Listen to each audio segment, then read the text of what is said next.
Astaghfirullah. Bismillahirrahmanirrahim. Assalamualaikum warahmatullahi wabarakatuh.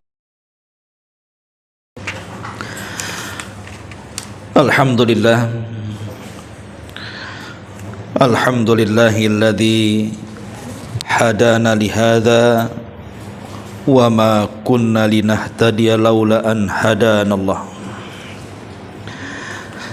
Asyhadu an la ilaha illallah wahdahu rabbi la syarika lah wa asyhadu anna Muhammadan abduhu wa rasuluhu alladzi la nabiyya ba'dah, amma ba'du. Baik, kita akan lanjutkan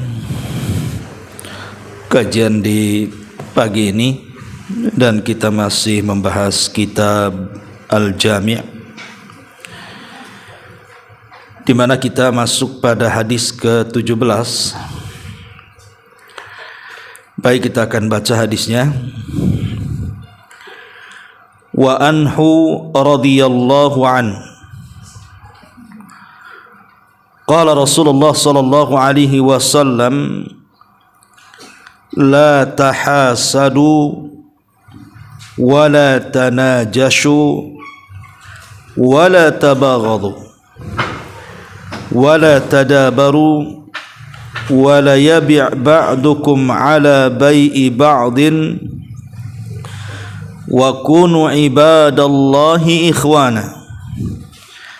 Al muslimu akhul muslim la yadlimuhu wala yakhdhuluhu wala yahqiruhu at-taqwa hahuna wa yushiru ila sadrihi thalatha marratin bihasbi imri'in minasy-syarri an yahqira akhahul muslim kullu muslim ala muslim haramun damuhu wa maluhu wa irduhu akhrajahu Muslimun.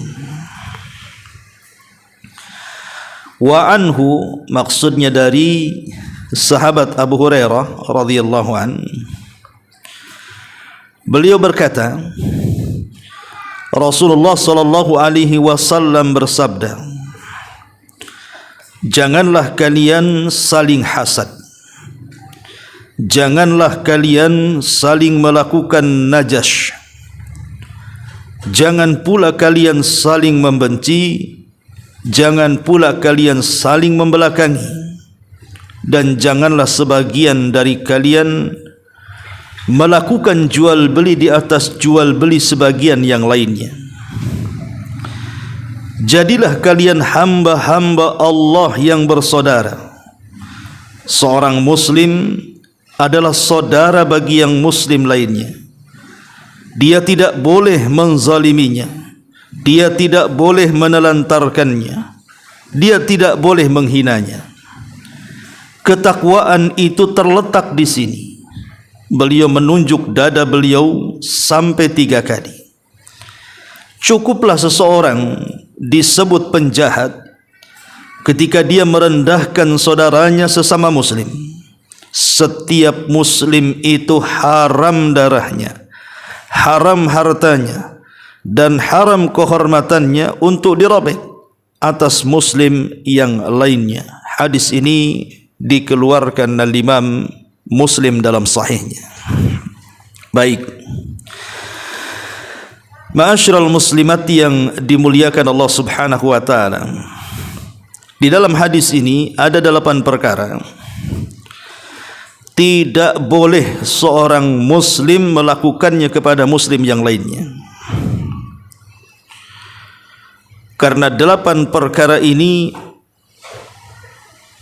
adalah 8 perkara yang bisa mendatangkan keburukan dan tidak layak, bahkan tidak boleh seorang muslim melakukan atas muslim yang lainnya. Apa saja 8 perkara ini? Nabi SAW mengatakan, yang pertama, wala tahasadu, jangan kalian saling hasad. Ma'asyiral muslimat yang dimuliakan Allah Subhanahu wa taala, hasad ini sering kita bahas, tapi tidak mengapa kita jelaskan ulang. Karena hasad ini bahayanya sangat luar biasa, baik kepada kehidupan perorangan ataupun masyarakat. Kita tahu bahwa penyakit yang pertama kali yang muncul di langit itu hasad. Hasadnya iblis kepada Adam.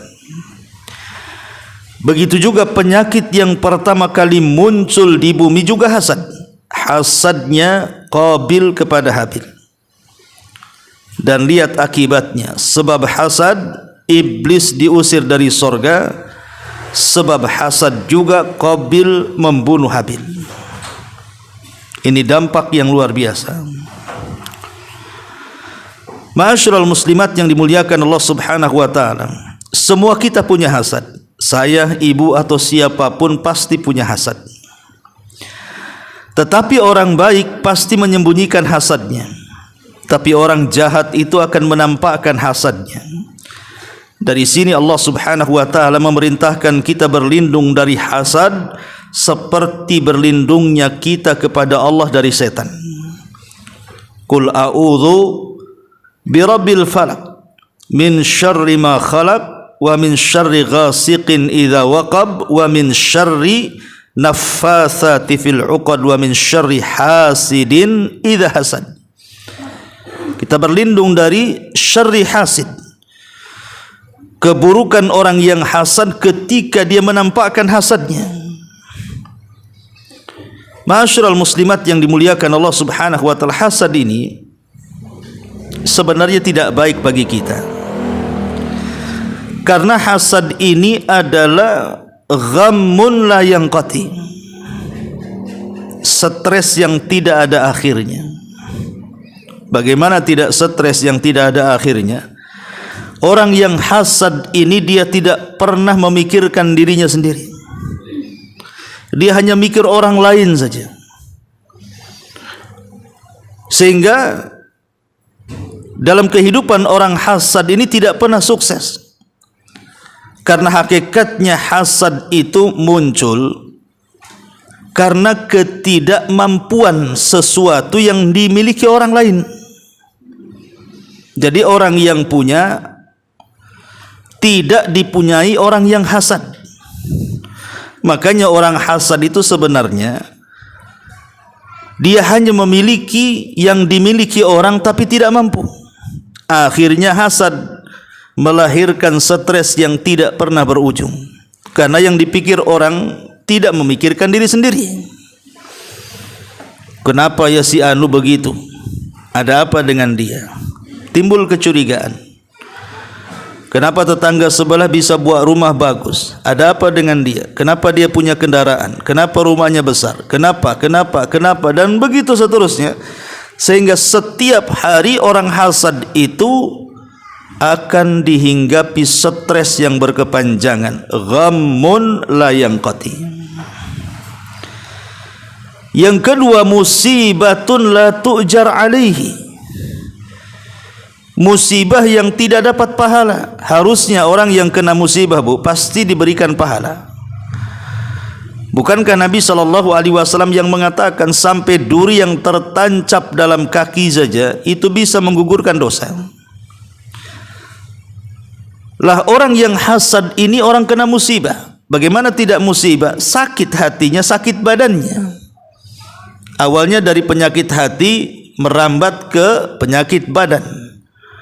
Tengok tetangganya bangun rumah demam dia. Sakit kan, Bu ya? Di tingkat pula rumahnya, dari demam jadi darah tinggi. Ikut tinggi pula darahnya tuh. Ya. Nampak dia punya mobil, kita pula naik mobil ambulan. Begitulah orang hasad, Bu. Orang hasad itu badannya kena musibah tapi enggak dapat pahala, anehnya itu. Orang hasad itu enggak dapat pahala. Harusnya orang kena musibah dapat pahala dan dosanya digugurkan. Orang hasad ini terbalik gitu. Sudah kena musibah, tidak dapat pahala, bawa dosa. Itulah orang hasad. Kemudian yang ketiga, madhammatun la yuhmad biha. Sesuatu yang tercela yang tidak akan dipuji selamanya. Apapun yang dilakukan orang hasad itu tidak akan dapat pujian. Jangankan dari Allah Subhanahu wa ta'ala, dari orang sekitar saja, orang itu tidak suka dengan orang hasad, Bu. Nggak akan bakal orang suka dengan orang hasad itu. Dia tidak akan dapat pujian sama sekali. Lebih-lebih sukhtu Rabbi, datangnya murka Allah Subhanahu wa ta'ala kepada orang yang hasad itu. Ingat, kalau kita hasad kepada orang, Allah akan kirim orang yang hasad kepada kita. Itu sudah hukum karmanya seperti itu. Dan orang yang hasad itu tidak akan diberikan taufik. Di hari yang tidak ada manfaat harta dan keturunan kecuali orang yang datang membawa hati yang selamat kepada Allah. Karena orang yang hasad itu hatinya kotor, nggak ada selamat. Macam mana dia akan datang menghadap Allah dengan baik-baik? Ma'asyiral muslimat yang dimuliakan Allah Subhanahu wa ta'ala, hasad ini, Bu, dia adalah musuh daripada nikmat Allah Subhanahu wa ta'ala. Musuh daripada nikmat Allah. Maksudnya gimana, Bu? Allah itu sudah membagi-bagikan nikmat kepada kita. Apa yang Allah berikan kepada kita belum tentu yang Allah berikan kepada tetangga kita, atau kepada saudara kita, atau kepada orang. Terkadang beda-beda, Bu. Karena Allah yang menciptakan kita, Allah yang tahu maslahat kita, sehingga Allah tahu apa yang harus diberikan kepada kita. Ketika kita kemudian sewot ataupun marah kepada nikmat yang Allah berikan kepada tetangga, hakikatnya kita memusuhi nikmat. Terserah Allah lah yang mau ngasih kepada tetangga atau sebelah apa, itu urusan Allah dengan mereka, dan Allah tahu maslahatnya. Kita tidak tahu maslahatnya kok. Bahkan belum tentu apa yang Allah berikan kepada tetangga, kalau diberikan kepada kita, baik untuk kita. Sebagaimana apa yang Allah berikan kepada kita, diberikan kepada tetangga kita, lebih baik daripada tetangga kita. Tidak juga. Allah itu tahu maslahatnya. Maka harusnya kita ini senang. Kalau seandainya kita dapat nikmat, orang lain dapat nikmat yang lain, kita senang harusnya. Dengan senang itulah kita tidak akan stres. Ma'asyiral muslimat yang dimuliakan Allah Subhanahu wa ta'ala, jadi orang hasad itu hakikatnya benci terhadap nikmat yang tampak kepada orang. Benci kepada nikmat berarti benci kepada zat yang memberikan nikmat. Berarti hasad ini sebenarnya memusuhi Allah Subhanahu wa ta'ala. Ya. Yang kedua, hasad ini sebenarnya dia menolak takdir, Bu. Kita kan disuruh beriman dengan takdir. Bukankah satu di antara rukun iman itu, salah satunya adalah iman dengan keputusan dan takdir Allah, baik keputusan itu sifatnya ada kebaikannya, atau keputusan itu mungkin dianggap banyak keburukannya. Tapi dua-duanya rahasia Allah, kita tidak tahu. Tapi orang yang hasad itu dia tidak terima. Kenapa dia diberikan itu, saya tidak? Kenapa dia bisa maju, saya tidak? Kenapa dia sehat, saya tidak? Kenapa dia begini, saya begitu? Seolah-olah dia ingin mengatur Allah Subhanahu wa ta'ala. Allah tidak bisa diatur. Dia yang mengatur kita, dan dia yang tahu maslahat. Makanya orang hasad itu mau tidak mau hakikatnya dibenci dengan pemberian Allah, tidak terima Allah Subhanahu wa ta'ala, dan ini pembangkangan. Ya. Kemudian yang ketiga, secara lahiriah orang hasad ini hakikatnya memusuhi Allah dengan perbuatannya. Karena yang namanya karunia Allah itu Allah berikan kepada yang dia kehendaki, dan dia tidak bakhil dengan karunia itu. Jadi seolah-olah Allah itu tidak sayang dengan dia, Allah itu pelit dengan dia, Allah itu benci dengan dia. Itu perasaan orang hasad tuh. Ya. Akhirnya kemudian dia memusuhi Allah dengan perbuatannya. Seperti tadi, marah dengan nikmat dan marah dengan pembagian Allah. Itu kan sama dengan memusuhi Allah. Bahkan boleh jadi terkadang yang dihasadi itu bukan orang biasa, Bu. Umpamanya tetangga. Ibu tidak tahu kalau tetangga itu orang baik. Terkadang orang soleh, taat ibadah, baik sama manusia. Kita hasadi pula dia. Berarti kan mau tidak mau, suka atau tidak suka, kita sedang memusuhi wali-wali Allah. Dan kalau seandainya betul dia wali Allah, maka sama dengan mengajak perang dengan Allah Subhanahu wa ta'ala. Bahkan lebih daripada itu, sadar ataupun tidak, orang yang hasad itu telah menolong musuh iblis. Musuhnya sendiri yaitu iblis. Karena yang mengajarkan hasad yang pertama itu iblis. Kalau kita punya penyakit hasad, berarti kita telah menolong iblis. Na'udzubillah. Ma'asyiral muslimat yang dimuliakan Allah Subhanahu wa ta'ala. Lalu kenapa manusia bisa hasad ya? Kok bisa hasad orang itu ya? Padahal masing-masing sudah Allah berikan nikmat. Ya, karena ada sebabnya. Hasad itu tidak muncul tiba-tiba. Dia ada sebabnya. Ya. Sebab pertama itu karena permusuhan dan juga kebencian. Dan ini yang paling dahsyat. Gara-gara benci, gara-gara musuhan timbul hasad. Umumnya hasad itu karena musuhan, Bu. Ya. Kemudian yang kedua, karena ingin merasa lebih dibandingkan orang.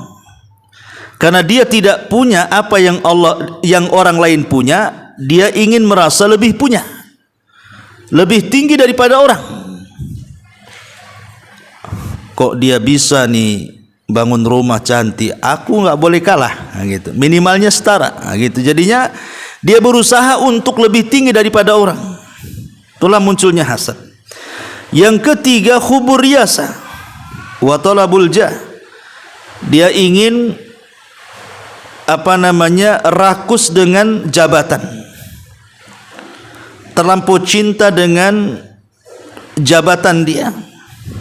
Terkadang dia hasad supaya dekat dengan bosnya, lebih dekat, biar diangkat jadi wakil manajer atau apalah namanya kan. Terpaksa dia menjelek-jelekan orang dengan hasad supaya orang jatuh dia naik, nah, gitu ya. Atau mungkin karena yang keempat inilah, mungkin boleh jadi karena buruknya jiwa kita dan pelitnya kita melakukan kebaikan, sehingga buruk hati itulah melahirkan hasad. Ya. Lalu apa sih obatnya, Bu, supaya kita jangan sampai hasad itu? Kenapa? Pertama, obat hasad itu, Bu, pertama, bersihkan jiwa dan hati kita. Bersihkan jiwa dan hati kita, minta kepada Allah agar Allah tidak membolak-balikan hati kita dari tidak hasad menjadi hasad. Karena yang menguasai hati itu bukan kita, tapi Allah Subhanahu wa ta'ala. Makanya lihat dalam hadis ini, ketika Nabi SAW mengisyaratkan ke dada, ketika menjelaskan bahwa takwa itu ada di dada, Rasul mengisyaratkan sampai 3 kali. At-taqwa hahuna, kata Rasul, takwa itu di sini. Wa yushiru ila sadrihi 3 marrat, dan mengisyaratkan ke dadanya 3 kali. Kenapa sampai 3 kali, Bu? Kan cukup 1 kali saja. Mengulang-ulangnya tangan Rasul ke dada dia untuk menunjukkan bahwa takwa di hati itu, menunjukkan posisi hati itu sangat penting. Sampai Rasul mengisyaratkan 3 kali, takwa di sini, takwa di sini, takwa di sini. Ya, karena hati itulah yang menentukan amalan badan. Maka kalau ingin bersih dari hasad, bersihkan hati dulu, penuhi dengan ketakwaan. Yang kedua, bisa dengan ruqyah, Bu. Dengan ruqyah syar'i tentunya ya, bukan ruqyah bid'ah. Dan ruqyah syar'i ini ma'ruf, kita bisa membaca ayat-ayat pilihan seperti surah Al-Baqarah, Kemudian surah Al-Fatihah, ayat kursi, bin nas, qul a'udzu birabbil falaq gitu ya. Jadi kita bisa tuh membersihkan hasad dengan seperti itu. Kemudian yang ketiga, bisa juga membersihkan hasad itu dengan cara lawan hasad dengan lawannya. Orang yang hasad kepada kita itu, Bu, menghendaki apa yang kita miliki hilang.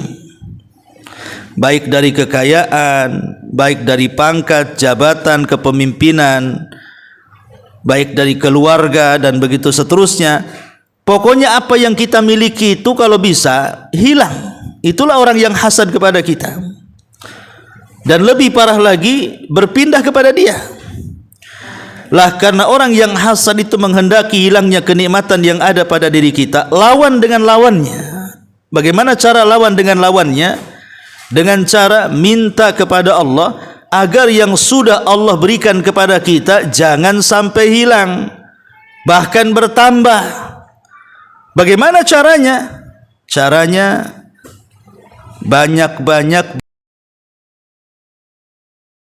dengan doa berkah. Pokoknya kalau Allah berikan nikmat apa saja, langsung berdoa dengan keberkahanmu. Umpamanya suami baru beli rumah, langsung ibu mengatakan, ya Allah berkahi rumah saya. Karena berkah itu artinya tambahan nikmat. Suami baru beli mobil, ya Allah mudah-mudahan diberkahi mobil saya. Ibu baru punya saya. Pakai bahasa Arab ya bisa juga Allahumma barik gitu ya. Lana. Jadi setiap kita diberikan nikmat, doalah dengan doa berkah. Ketika orang hasad menghendaki harta kita hilang, bahkan ingin beralih Allah agar itu jangan hilang, bahkan bertambah. Lawan hasad dengan hasadnya. Atau kalau parah, maka mandikan dengan air wudhu, Bu. Air wudhu. Jadi orang yang terkena hasad ini kan bisa sampai lumpuh, Bu. Jangan salah. Orang yang kena hasad ini bisa sampai stroke, bisa sampai lumpuh, bisa sampai kemudian duduk di kursi roda berpuluh-puluh tahun tidak bisa gerak. Bahkan bisa jadi koma juga.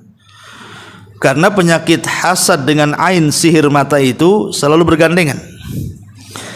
Makanya selain daripada ruqyah juga boleh kemudian membasuh tempat-tempat lekuan tertentu dengan bekas air wudhu, dengan diniatkan untuk memulihkan hasad. Ya. Ya kan Allah Azza wa Jalla. Ini yang pertama. Kita lanjut hadisnya. Kemudian kata Nabi sallallahu alaihi wasallam, wala tanajashu. Najash. Najas atau dikenal dengan at-tajassus. Tajassus itu artinya, Bu, ngintip-ngintip orang, menyelidiki orang. Itu namanya tajassus. Nguping-nguping orang, apa yang dia bicarakan, apa yang dia lakukan, sedang apa dia, tapi tujuannya jahat. Itu tajassus, Bu. Pamannya ada tetangga ribut, ibu tempelkan kuping di tembok. Ya, ada apa ini sebelah? Itu tajassus namanya, Bu. Atau temboknya dilubangi obeng, nampak ke tetangga, dikeker gitu ya.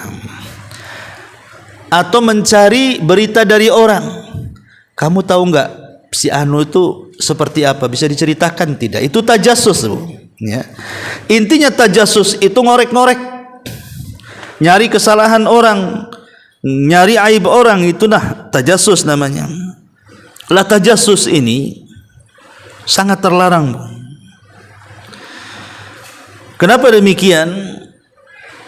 Karena tajassus ini bisa memutuskan silaturahim. gara-gara tajasus mencari-cari aib orang, ketahuan, bertengkar, putus hubungan. Ya.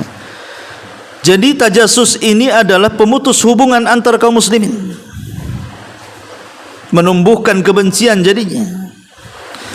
Yang kedua, tajasus itu sama dengan menyebarkan berita buruk orang lain, sementara hukum menyebarkan berita buruk kaum muslimin ini terlarang dalam Islam, tidak boleh. Dan tajasus sendiri adalah sifat daripada buruk sangka. Dia tidak pernah menanamkan baik sangka dengan orang. Orang tajasus itu buruk sangka saja dengan orang. Dan orang tajasus ini dia akan memandang orang itu dengan pandangan remah. Jadi pandangannya itu pandangan rendah saja, karena yang dicari keburukannya, tidak pernah kebaikannya. Dan juga dia merendahkan dosa. Dia tidak tahu yang dilakukannya itu dosa sebenarnya. Ma'asyiral muslimat yang dimuliakan Allah Subhanahu wa taala. Dan tajasus ini bisa mengantarkan kepada dosa yang jauh lebih besar daripada itu. Apa itu? Ghibah. Dari tajasus muncul ghibah itu. Bahkan lebih daripada itu, dia membongkar aib orang. Dan Rasul mengatakan, barang siapa yang mencari-cari aib orang lain, maka Allah akan bongkar aibnya di dunia dan akhirat. Ma'asyiral muslimat yang dimuliakan Allah Subhanahu wa taala. Lalu tentu ya, kenapa orang itu bisa tajasus ya Bu ya, bisa ngorek-ngorek orang, pengen tahu orang, pengen tahu aib orang, itu tentu kan ada sebabnya Bu ya. Apa sebabnya? Pertama, itu karena suudzon. Biasanya diawali dari buruk sangka. Dari buruk sangka kepada tetangganya, buruk sangka pada kawannya, mulai dia cari tahu. Jadi penyebabnya itu gara-gara buruk sangka dulu tuh, baru cari tahu ya. Dan tidak pernah memberikan uzur. Kemudian yang kedua, selain daripada sebabnya buruk sangka itu, karena qasdul idza wal fadhiha, memang ada maksud menyakiti orang, ada maksud untuk mencelakai orang, ada maksud untuk menyingkap aib orang. Kalau tidak ada tiga maksud ini, tidak mungkin orang tajasus Bu ya. Jadi mungkin tujuannya ingin menyakiti ya, mungkin tujuannya ingin membongkar aibnya gitu ya. Jadi rata-rata orang tajasus ini karena perkara ini, atau istilah wa ma'rifatu ma khafiya wastatar, atau ingin pengen tahu. Dia tidak bermaksud apa-apa, tapi pengen tahu saja siapa sih si dia itu. Pamannya ada tetangga baru menempati rumah sebelah, pengen tahu siapa dia, nyari informasi apa hubungan ibu dengan dia. Ma'asyiral muslimat yang dimuliakan Allah Azza wa Jalla. Atau karena ya main-main saja, nanya-nanya gitu ya. Maka intinya bahwa banyak sebab-sebab tajasus itu. Tapi yang terpenting adalah, kalau ingin selamat dari tajasus, pertama Bu, muraqabah. Pertama harus muraqabah. Maksud muraqabah itu, kehidupan kita ini diawasi Allah. Walaupun kita menugaskan informan untuk mencari informasi, yang tahu ibu dengan informan tadi Allah tahu. Allah tahu. Atau mungkin gak ada orang lain, ibu sendiri yang nempelkan kuping di tembok, Allah tahu. Ingat, Allah tahu. Maka tanamkan muraqabah ya. Yang kedua, sibukkan diri sendiri. Jangan mencari-cari aib orang. Terkadang aib kita lebih banyak, cuman tidak sadar saja bahwa aib kita jauh lebih banyak dibandingkan aib orang. Tapi kita bersyukur bahwa aib kita sedang ditutupi Allah, orang tidak tahu. Tapi kalau coba-coba kita menyingkap aib orang, Allah pun akan menyingkap aib kita. Maka jangan coba-coba sibuk dengan aib orang, sibukkan dengan aib diri sendiri. Kemudian yang kedua, tanamkan dalam hati ini persatuan dalam Islam itu, persatuan sesama muslim, persaudaraan sesama muslim. Karena persaudaraan ini akan mencegah kita untuk ngorek-ngorek buruknya orang. Kemudian juga cobalah renungkan hadis-hadis tentang atau ayat-ayat dan hadis-hadis tentang bahayanya tajassus, bagaimana ancaman dunia, ancaman akhirat gitu ya. Jadi inilah yang bisa menghilangkan tajassus. Ini yang kedua. Baik, kemudian yang ketiga kata Nabi sallallahu alaihi wasallam, wala tabaghadhu. Wala tabaghadhu. Janganlah saling memberi punggung, belakang membelakangi. Karena tabaghud, saling memunggungi atau saling membelakangi itu berarti kita masuk dalam perangkap iblis.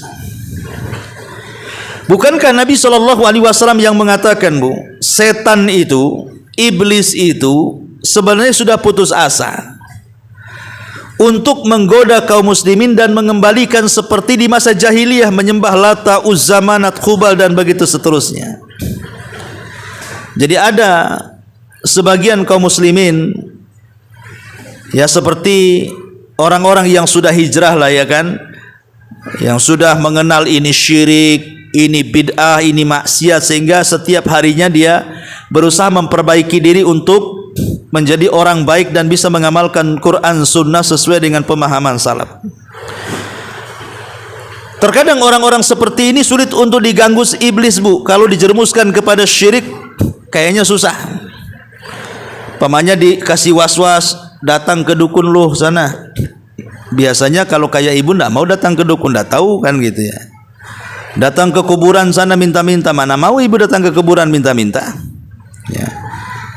Terkadang ada sebagian orang itu yang tauhidnya kokoh, sehingga setan tidak bisa memalingkan dari segi tauhid, akhirnya memalingkan dari segi sunnah, suruh menyelisih sunnah, tak mempan juga gitu ya. Maka setan itu punya senjata yang disebut dengan at-tahris. Tahris itu benih-benih permusuhan. Kalau orang sudah musuhan, Bu, biasanya akan berimbas kepada tabaghut. Wala tabaghadu, pasti saling membelakangi. Umpamanya ibu jalan nih dari sini ke gerbang sana, ada musuh ibu di jalan dari jauh, nampak si anu ngapain dia jalan di sini. Oh tahu, ya saya tahu warna payungnya tuh ya. Pasti ibu akan menghindar, cari jalan lain. Daripada buat masalah aku jadi cari lain aja. Akhirnya saling membelakangi, Bu. Berjalan pun beda jalan, walaupun berpapasan pun pasti saling melengos. Nah, mungkin saling senyum, mengucapkan salam. Enggak, orang yang musuhan itu pasti dia juga akan bersifat dingin biasanya. Lah ini bahaya. Seorang muslim tidak boleh seperti itu. Jangankan di luar, suami istri aja gitu, kalau tidur punggung-punggungan kan, Bu ya. Lah di sini Nabi SAW melarang kita tidak boleh saling bermusuhan dan punggung-punggungan itu, karena banyak madarat yang akan didapati baik secara dunia ataupun agama. Secara agama dulu, tabaghud ini saling membenci, memunggungi dan saling berpaling, maka disebutkan dalam hadis Nabi SAW, amalannya tidak akan terangkat, Bu. Jadi kalau ibu ahli sholat, ahli puasa, ahli sedekah gitu ya, tapi masih musuhan dengan tetangga, punggung-punggungan dengan tetangga, paling-palingan dengan tetangga, maka Rasul sallallahu alaihi wasallam mengatakan setiap Senin Kamis tidak akan diangkat amalannya. Karena setiap Senin dan Kamis itu kan Nabi SAW mengatakan setiap amalan anak Adam itu akan terangkat dan akan dipertontonkan di hadapan Allah, kecuali dua kelompok tidak akan diangkat. Salah satunya syahna. Syahna itulah at-tabaghut, ya, saling berselisih, saling bermusuhan, saling berpaling dan begitu seterusnya. Bayangkan, nggak pernah terangkat amalan kita jadinya. Lalu buat apa ibu lelah, letih, solat, puasa, sedekah, kalau ujung-ujungnya amalannya tidak dipandang Allah Subhanahu wa taala? Ini dari segi dunia, ya. Adapun dari segi akhirat, dari segi agama, afwan, ya. Dari segi agama jelas amalan kita tidak akan terangkat. Kemudian juga kita mendapat, bagaimanapun bermusuhan itu sesuatu yang diharamkan. Makanya dalam hadis ini dilarang, jangan kalian saling memunggungi, ya. Dan disebutkan dalam hadis Nabi SAW, dia melanggar hadis Nabi. Kalau seandainya bermusuhannya lebih daripada 3 hari, apalagi sampai setahun, apalagi seumur hidup, apalagi melibatkan 7 turunan. Oh, kan ada bu, orang yang musuhan dengan tetangga itu melibatkan 7 turunan bu. Pokoknya awas saja, aku tak terima 7 turunan katanya. Lah apa salah turunan dia, kenapa dilibatkan tuh? Jadi orang yang musuhan dengan orang itu terkadang melibatkan orang yang tidak bermusuhan. Celakanya kadang-kadang seorang ibu melibatkan anak-anak tuh. Ibu bermasalah dengan tetangganya, dihasutnya anak-anaknya semua, suruh ikut musuhi dia. Rasul mengatakan la yahillu li muslimin an yahjura akhahu fawqa 3 layalin yaltaqiyani fayuridu hadha wa yuridu hadha wa khairuhum alladhi yabda'u bisalam, kata Rasul. Tidak halal alias haram seorang muslim menghajar saudaranya. Hajar itu artinya tabaghut, tidak mau nyapa, membelakangi, saling memunggungi dan begitu seterusnya, saling berpaling, ya.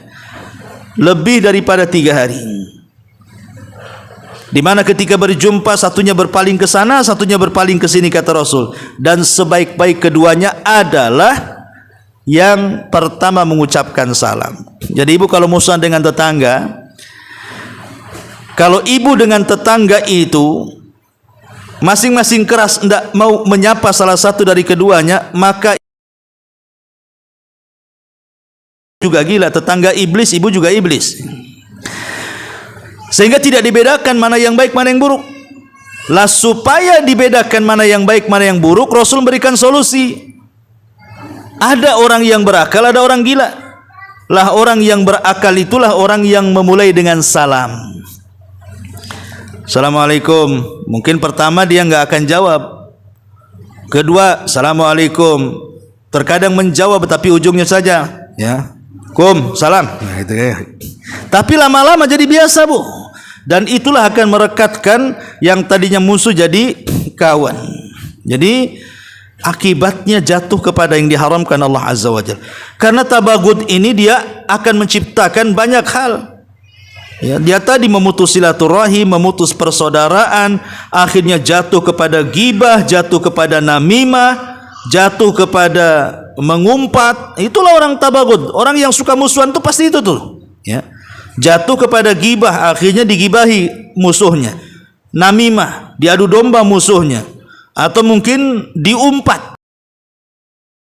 Banyak dosa-dosa lisan keluar biasanya dari orang yang saling bermusuhan atau saling berpaling itu. Makanya penting kalau masih ada sifat tabaghut, maka mintalah kepada Allah supaya hati kita bersih dari saudara kita. Allah mengatakan dalam surah Al-Hasyr ayat 10, wala taj'al fi qulubina ghillan lilladzina amanu. Jangan kau jadikan dalam hati kami ghillan, permusuhan bagi orang-orang yang beriman. Banyak-banyak doa seperti itu, ya. Kemudian yang kedua, berhusnudzonlah. Jangan berburuk sangka. Ya. Kemudian yang ketiga, kalau banyak musuh Bu, supaya tidak banyak musuh, hati tenang, berpuasa selama 3 hari dalam sebulan, atau dikenal dengan ayyamul bid. Karena Rasul yang mengatakan, afala ukhbirukum bima yudhibu wahara sadri. Maukah aku kabarkan, kata Rasul, apa yang bisa menghilangkan kedengkian hati kepada orang? Maka para sahabat mengatakan, bala ya Rasul, tentu, apa itu?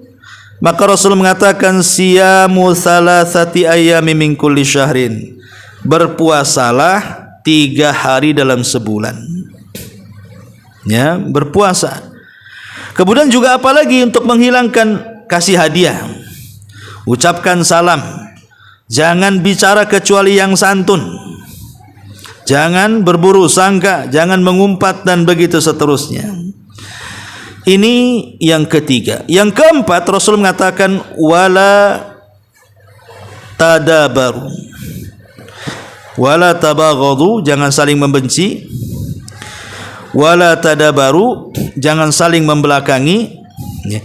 Kemudian yang kelima, wala yabi' wala tadabaru, kalau tabaghud saling bermusuhan ya. Wala tadabaru artinya saling membelakangi, kurang lebih juga dengan tabaghud ya.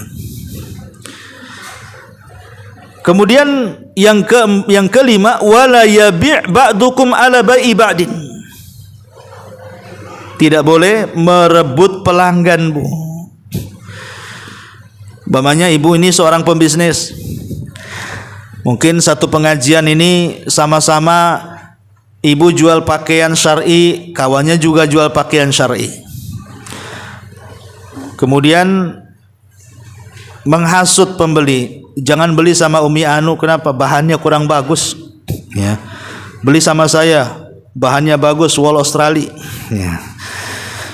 Jangan beli sama sana, pokoknya enggak merek, enggak terkenal itu, punya saya ini branded. Wah, jadi saling menjatuhkan tuh Bu, saling menjatuhkan. Jangan beli itu bajunya, kemarin kawan beli gatal tuh katanya, padahal sudah gatal duluan tuh, bukan gara-gara baju dia kan, tapi memang mencari-cari alasan. Lah itu namanya menjatuhkan saudaranya dalam jual beli, tidak boleh. Ya, wala yabi ba'dukum ala bai'i ba'din, dengan cara memfitnah dan begitu seterusnya. Kemudian setelah Nabi SAW menyebutkan 5 perkara ini, tidak boleh hasad, tidak boleh saling najas, tidak boleh saling benci, tidak boleh saling membelakangi, tidak boleh merebut pelanggan orang. Maka Rasul mengatakan, wa kunu ibadallah ikhwana. Jadilah kalian hamba-hamba Allah yang bersaudara, hamba-hamba Allah subhanahu wa ta'ala yang bersaudara. Persaudaraan dalam Islam itu Bu, itu seperti bangunan. Kita tahu rumah yang kita sedang ngaji ini Bu, rumah ini tidak mungkin berdiri kokoh 2 lantai begini kalau tidak ada percampuran bahan-bahan bangunan. Ya, ada pasirnya, ada koralnya, ada semennya, ada besinya, sehingga ketika bahan bangunan itu bercampur, jadilah dia tembok. Coba kalau semen saja nggak mungkin tegak, pasir saja mustahil disusun, besi saja nggak mungkin bangun rumah. Lah ketika digabung jadilah rumah. Lah kaum muslimin itu seperti itu. Kalau digabung kaum muslimin tumbuh kekuatan. Tapi kalau tidak digabung, maka ketika terjadi perpecahan akan tampaklah kelemahan. Makanya kenapa Nabi SAW ketika menyebutkan di akhir zaman kaum muslimin itu akan dikepung dari berbagai macam arah oleh musuh-musuhnya, karena kondisi kaum muslimin itu centang perenang, masing-masing mengejar dunia, meninggalkan akhirat, takut mati, akhirnya mereka lemah. Tapi kalau mereka itu bersaudara satu dengan yang lainnya, maka Islam itu akan kuat sekali. Ma'asyiral muslimat yang dimuliakan Allah Subhanahu wa taala, dengan cara apa menguatkan persaudaraan itu? Ada 6 perkara. Pertama, menanamkan kecintaan sesama saudaranya. Bahkan tidak dianggap imannya sempurna kalau belum mencintai saudaranya seperti mencintai dirinya sendiri. Yang kedua, saling tolong menolong. Saudara kita butuh pertolongan, kita tolong. Kemudian yang ketiga, at-ta'awun wat-takaful wat-tarahum. Bukan hanya saling tolong menolong, juga saling mengasihi, saling menyayangi satu dengan yang lainnya, kasihan dengan saudara kita. Yang keempat, al-ithar, berusaha untuk mendahului kepentingan saudaranya dibandingkan dirinya sendiri. Kemudian yang kelima, menyebarkan salam. Dan yang terakhir, jangan mengganggu, jangan menyakiti. Dan kalau disakiti, upayakan sabar. Maka inilah 6 perkara. Kemudian kata Nabi SAW, setelah menyebutkan bahwa pentingnya persaudaraan dibandingkan kita melakukan 5 perkara tadi, hasad, najas, saling benci, saling membelakangi, saling mengambil pelanggan gitu ya. Maka Nabi memulai lagi, ya, setelah menjelaskan kepada kita jadilah seorang muslim yang bersaudara, maka Rasul mengatakan ada lagi hal yang tidak boleh dilakukan bagi saudaranya. Apa itu? Pertama, la yadlimuhu, tidak menzalimi. Jangan sampai kita melakukan kezaliman. Jangan sampai kita melakukan kezaliman, karena zalim itu ma'ruf, sudah saya jelaskan. Ya. Jangan menzalimi. Karena begini Bu, ibu kalau tidak menzalimi orang, tidak mungkin dizalimi Bu. Ibu kalau menzalimi orang, pasti satu hari dizalimi.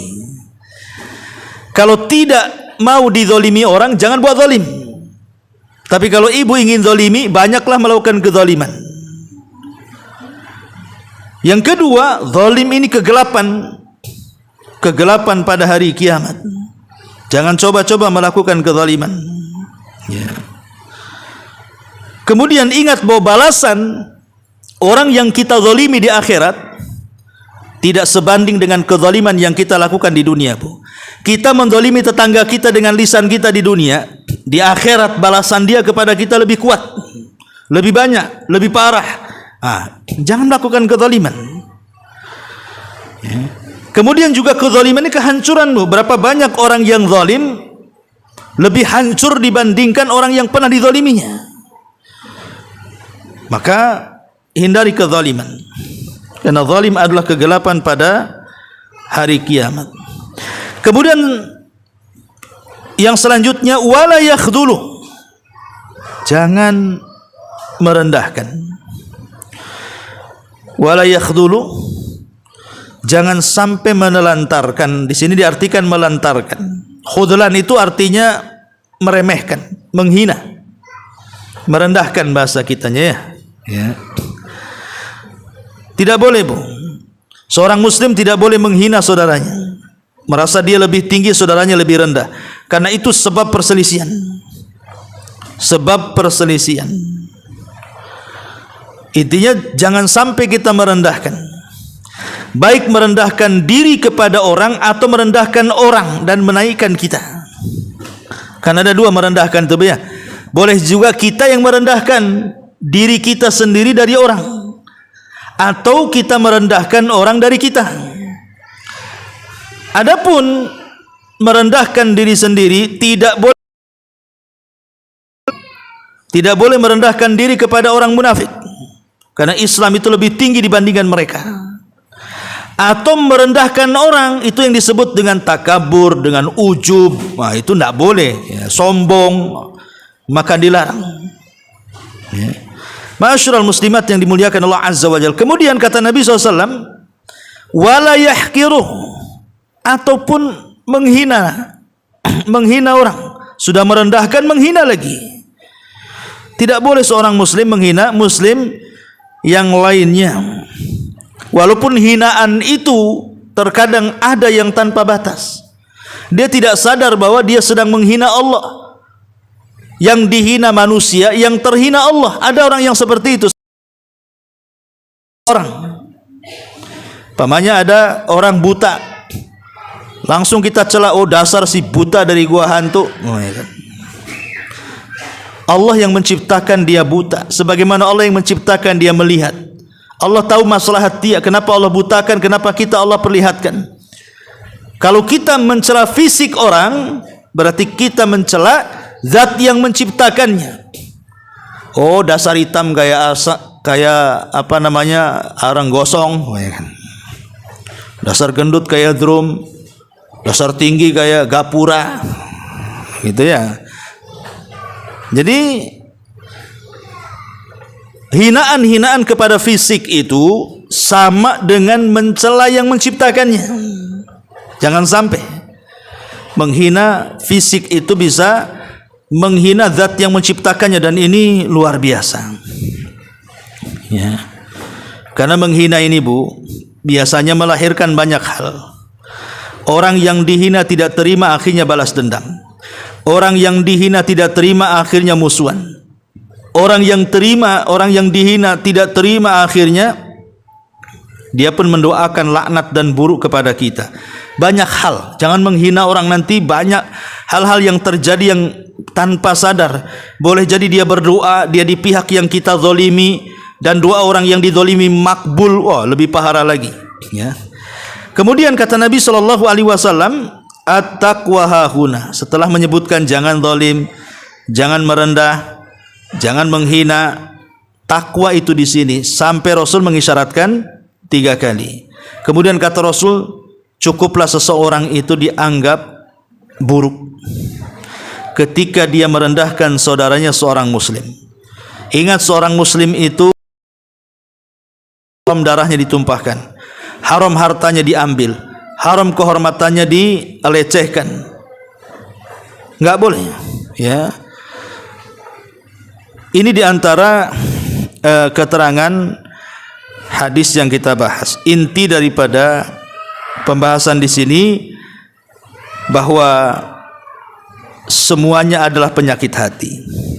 Jadi penyakit 8 ini, pertama hasad, kemudian yang kedua najah, yang keempat saling membelakangi, yang kelima saling menzalimi, yang keenam saling merendahkan, yang ketujuh saling menghina, gitu ya. Yang kedelapan juga, yang terakhir tadi mungkin menumpahkan darah, mengambil harta, kehormatan, dan begitu seterusnya. Itu sebenarnya berawal dari, makanya kalau ingin mengobati 8 penyakit ini hanya satu, takwa. Maka di sini disebut solusinya bertakwa kepada Allah Subhanahu wa taala. Ya. Sebab kalau kita tidak bertakwa, maka kita tidak bisa menghindari 8 penyakit ini. Dan takwa itu disebutkan oleh Imam Ibnu Jazi dalam kitabnya At-Tashil li Ulumi Tanzil. Itu ada tingkatannya, Bu. Dan takwa itu ada 5 tingkatan. Pertama, takwa itu an yattaqil abdul kufra, menjauhi kekufuran. Kemudian an yattaqil ma'asi wal muharramat, jauhi hal-hal yang sifatnya bermaksiat dan hal-hal yang menjerumuskan kepada yang haram. Yang ketiga, an yattaqi syubhat, menjauhi perkara-perkara samar atau syubhat. Kemudian yang keempat, an yattaqil mubahat, bertakwa menjauhi hal-hal yang mubah karena itu bisa mengantarkan kepada yang haram. Kemudian yang terakhir, an yattaqi hudhura ghairillah ala qalbihi, untuk menjauh perkara-perkara yang selain Allah dalam hatinya dibuang, hati ini dikhususkan kepada Allah Subhanahu wa taala. Inilah kalau kita bisa menjalankan tentang maratib tingkatan takwa, maka kata beliau bisa menaikkan ketakwaan kita kepada Allah Subhanahu wa taala. Wallahu alam. Ini sudah 9:30. Sebelum saya tutup, kalau ada yang mau bertanya silakan.